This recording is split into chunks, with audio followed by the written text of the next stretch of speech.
আমি লোহার ৩টে শিক গেছিলাম, আর একটা কলম, আর একটা প্লাস্টিক। এই ৪টে জিনিস ডাক্তার বের করে ফেলেছে ইতিমধ্যে। আর একটা জিনিস হচ্ছে, কথা দিলাম আমার ডাক্তার সাহেব যেভাবে বলছে আর কি, আমার পক্ষে এন্ডোস্কোপি সম্ভব না বা অপারেশনও সম্ভব না। না, আমি এসব কলম টলম আর বা লোহার শিক টিক এগুলো খাবো না। এত ধারালো যে অস্ত্রগুলো আছে সাধারণত দেখা যায় যে যদি কেউ চায় তাহলে পেট কেটে বের করতে পারে, এবং তাতে হচ্ছে একটা মার্ক থেকে যায় বা ইনজুরির চান্সেস বেশি থাকে, হেমোরেজ বা কমপ্লিকেশনের চান্সেস বেশি থাকে। এক্ষেত্রে এন্ডোস্কোপির মাধ্যমে যেটা বের করা হয়েছে, সাধারণত এন্ডোস্কোপি আমরা জানি যে এন্ডোস্কোপিতে হচ্ছে সাধারণত আমাদের ডায়াগনোসিস পারপাসে ইউজ করা হয়, সাধারণ মানুষ যা জানে। কিন্তু এখানে আসলে আমরা এন্ডোস্কোপির মাধ্যমে এত রেয়ার এবং কমপ্লিকেটেড একটা কাজ সম্পূর্ণ করা হয়েছে, সেটা অবশ্যই মানে পাবলিকের জানা উচিত যে এটাও করা সম্ভব। মোতালেব আগেরবার শুধুমাত্র কলম খেয়েছিল, মানে আগেরবার স্যাররা আমাদের ২৭টা কলম কত বছর বের করেছিল, কিন্তু এবার উনি অনেক অনেক ধারালো জিনিস, যেমন লোহার জিনিস, কাঠের, লোহার, বাঁশের আর হচ্ছে প্লাস্টিকের, এগুলো খেয়েছে। তো এগুলো আমাদের মানে আমাদের এই কলেজের মেডিকেল যে আমরা স্টুডেন্ট আছি তাদের জন্য অনেক বড় একটা অভিজ্ঞতা হলো যে আমরা মানে আমাদের চোখের সামনে আমাদের স্যারদের এগুলো বের করতে দেখতে পেরেছি। আমাদের জন্য আসলে অনেক বড় একটা অভিজ্ঞতা হয়েছে। মোতালেব যে পেশেন্ট আছে, পিকা সিনড্রোমের পেশেন্ট, ওনার এর আগেও কলম খাওয়ার একটা ঘটনা আছে। তো আমাদের ডক্টর আমিনুল স্যার এর আগে প্রায় 30টার মতো কলম ওনার পেট থেকে বের করেছিলেন এন্ডোস্কোপির মাধ্যমে।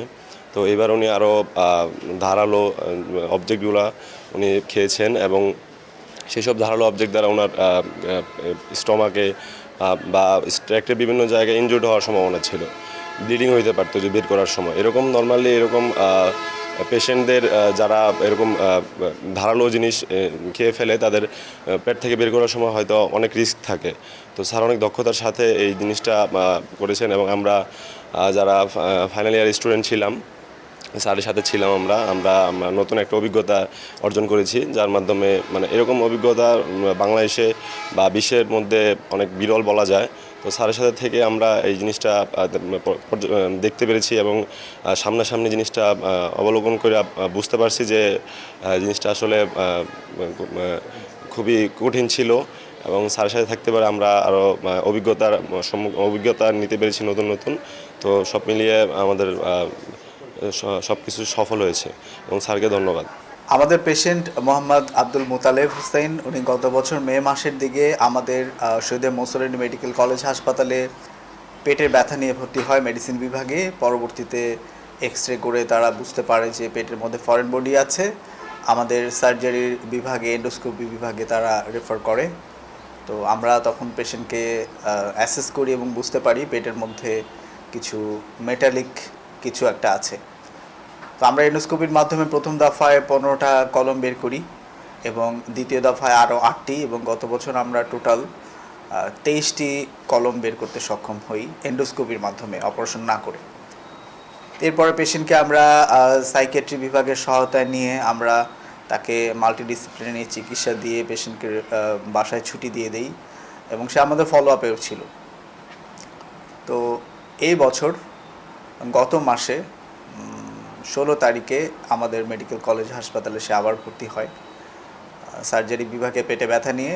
তো আমরা এক্স রে করে আবার দেখতে পাই তার শরীরে কলম সদৃশ জিনিস আছে, এবং মেটালিক কিছু ফরেন বডি আবার বুঝতে পারি আছে। এবং এন্ডোস্কোপির মাধ্যমে আমরা গত 3রা জুন আমরা এন্ডোস্কোপি করে তার পেট থেকে 4টা ফরেন বডি বের করি।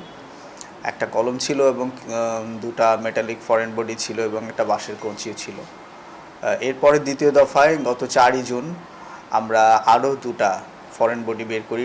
টোটাল 6টি মেটালিক ফরেন বডি সহ এন্ডোস্কোপির মাধ্যমে বের করা হয়, পেট না কেটেই, অপারেশন না করেই।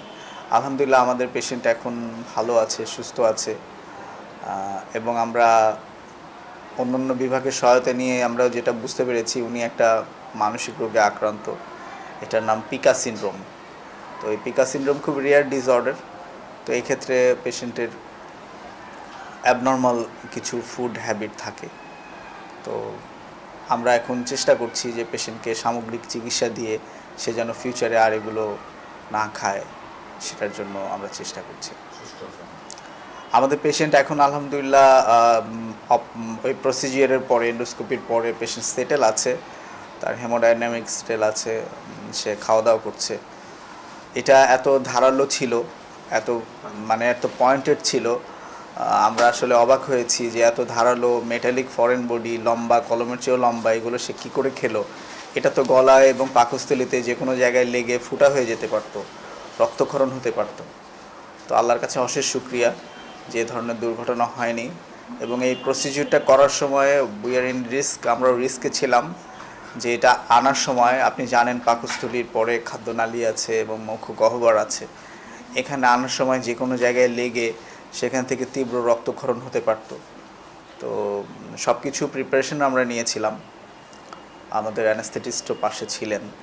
তো আলহামদুলিল্লাহ এই দফায় আমরা successfully metallic foreign body, pen এবং বাঁশের কঞ্চি সহ আমরা 6টা ফরেন বডি বের করতে সক্ষম হই।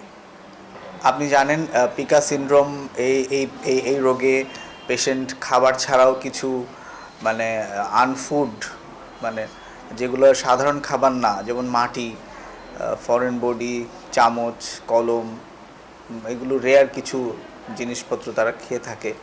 তো আমাদের সাইকিয়াট্রি বিভাগের, মানসিক রোগ বিভাগের সহায়তা নিয়ে আমরা তার চিকিৎসা করছি। তো আশা করি তার পিকা সিনড্রোমটা যদি যথাযথভাবে কন্ট্রোল করা যায়, তো আশা করি ভবিষ্যতে সে আর এগুলো খাবে না।